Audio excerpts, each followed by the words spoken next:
ငယ်ချင်းရဲ့အခုလိုမနက်ခင်းလေးမှာကော်ဖီခါလေးတစ်ခါလောက်တောက်ရရင်စိတ်ကိုရတာရှိတယ် အေးနော်မိုးကလည်းအေးအေးနဲ့ကော်ဖီတောက်ချင်လိုက်တာတော့အေး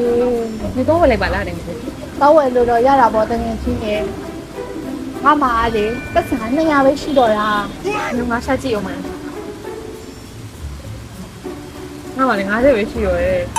ဒီညကလည်း2ယောက်ပေါင်းနေမှာကော်ဖီတစ်ထုပ်ကိုတော့မရဘူးတငယ်ချင်းရဲ့ ကော်ဖီတောက်ချင်တယ်လည်းကျန်နေမှာ ငါလည်းကြံနေပါလေ လဲကျန်မသိဘူး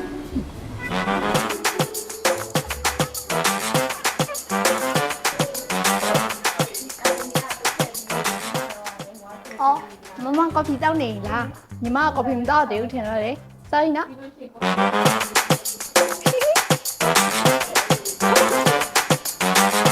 မင်္ဂလာပါကော ကျွန်တော်ရှမ်ပူလေးမှာလာ အော်ဟုတ်ကဲ့ရတယ်ရှင်ကော